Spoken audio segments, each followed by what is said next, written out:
American Encounters, Chapter 4, Diversity in Today's United States. Reading 1, America's Increasing Diversity. The 2010 census shows that the United States is more racially and ethnically diverse than at any time in its history. School districts in big cities report that they serve immigrant children from all over the world, speaking more than 100 different languages. Today, however, immigrants do not just go to the traditional immigrant cities on the coasts like New York, Miami, Los Angeles, and San Francisco.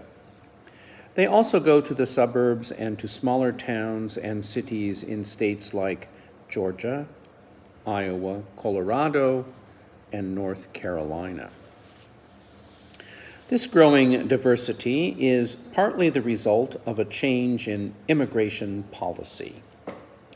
A 1965 immigration law made it easier to immigrate from places other than Europe.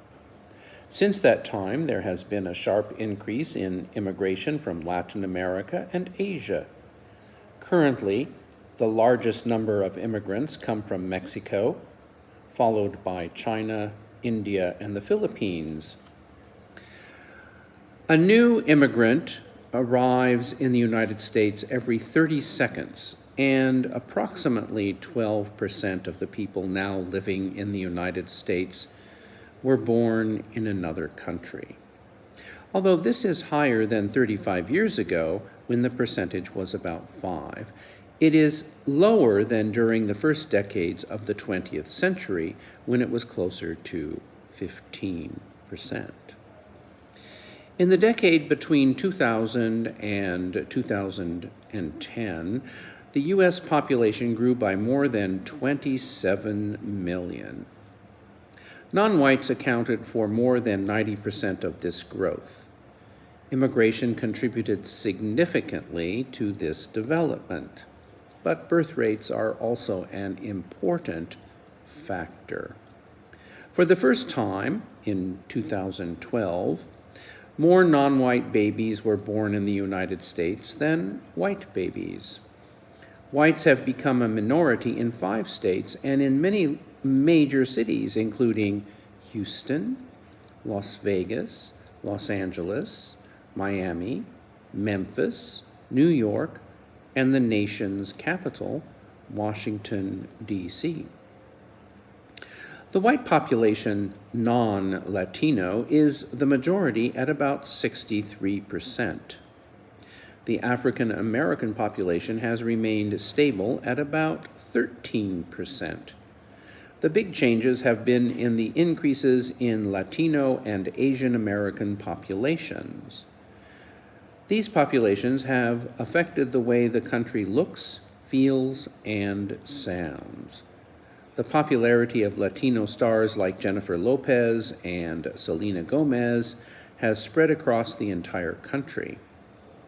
In 2011, there were 84 international team members playing for the National Basketball Association, including the popular Chinese player Yao Ming of the Houston Rockets. Mexican tacos are becoming as popular as hot dogs. Korean kimchi is appearing on hamburgers instead of pickles, and Americans are eating more salsa than ketchup. Although America is a country of immigrants, many Americans have mixed feelings about new immigrants, and this is still true today. Critics strongly oppose the continued high immigration rate. Some claim that immigrants take jobs away from Americans and keep wages low.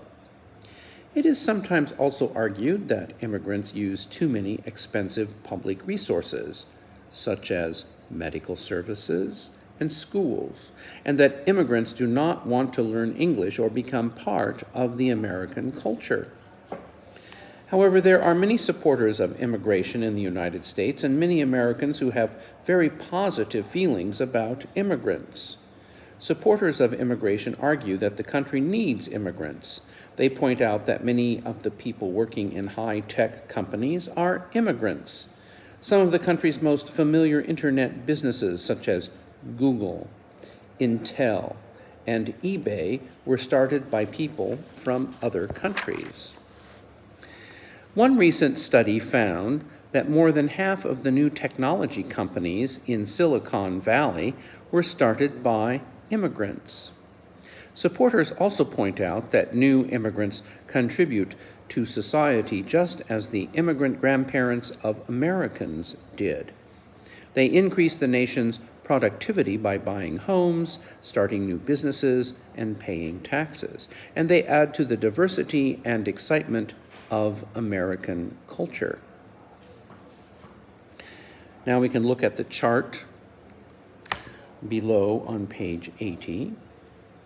English is the dominant language in the United States, but 55 million people speak a language other than English in their home.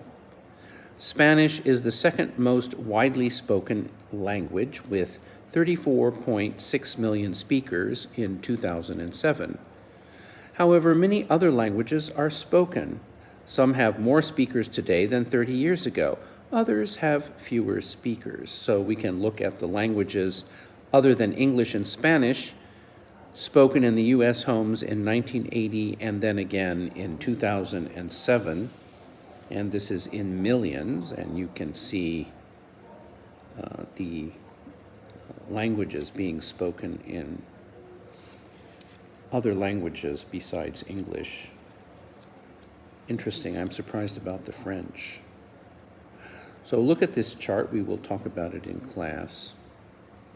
One thing I do want to mention is that the antagonism towards immigrants, or I should say the dislike of immigrants, was seen in the last election with Donald Trump becoming president. And of course, he has been very anti-immigrant. And because of the COVID-19 crisis, he just made a decree that no more green cards will be issued and no more immigrants are going to be allowed to come into the country, at least for the time being. So that's in part a reaction to immigration over the last 10 to 15 years.